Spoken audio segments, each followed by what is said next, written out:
In this video, you will learn how to control the position of a linear actuator using a remote control.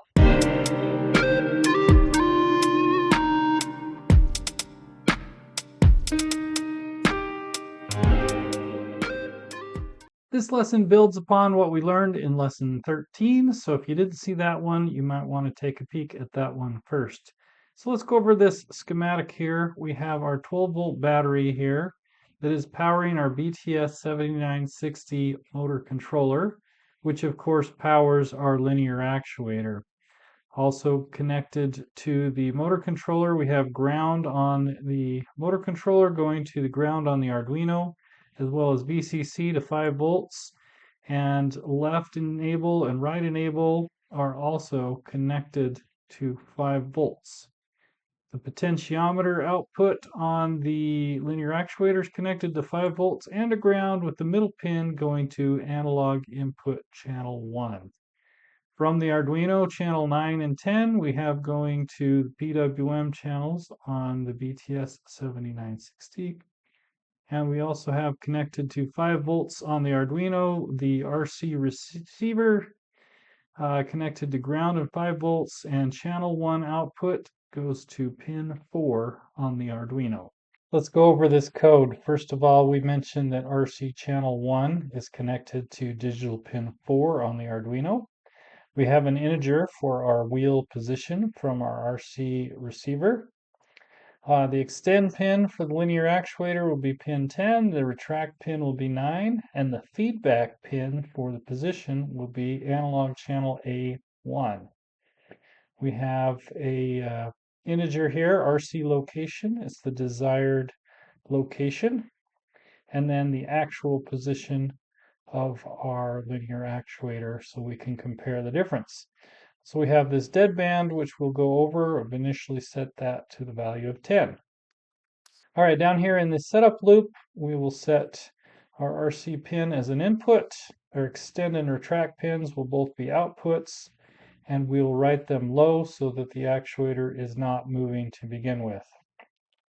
All right, down here in the loop, we will read the position of the wheel on the RC transmitter by measuring the pulse length of channel RC1 when it is high. It's going to be a value between 1000 and 2000, but we want to make sure they're not always perfect, so we want to constrain those values to be within that 1000 to 2000 range so that our next function here, our mapping function, will work properly.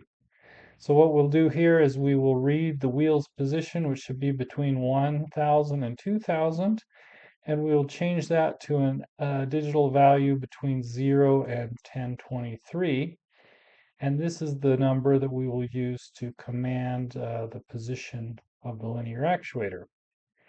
Now we need to know our actual position of the linear actuator, and we'll do that using our feedback pin A1. And then we got some logic here. So if the actuator location is less than or equal to the RC location plus the deadband, and the actual location is greater than the RC location minus the deadband. Well, what does all that mean? What that means is that the actuator is pretty close to where it's commanded to be. And if that is the case, we want both the extend and retract pins to go low so that the actuator stops moving. Now here on the other hand, if the actuator location is greater than the RC's desired or commanded location, plus a little fluff here, then we will write low to the extend pin and high to the retract pin and bring that actuator back in. Conversely, if our actual location is less than or equal to our desired location, minus our little deadband here, then we will extend the actuator by commanding a high on the extend pin and a low on the retract pin. And we'll have a little delay here, 25 milliseconds, which will allow the actuator motor to travel a little bit before taking a new feedback position. All right, now that the code is running, the actuator is located in the middle position, which is what the transmitter is commanding right now, as it is also in the middle position.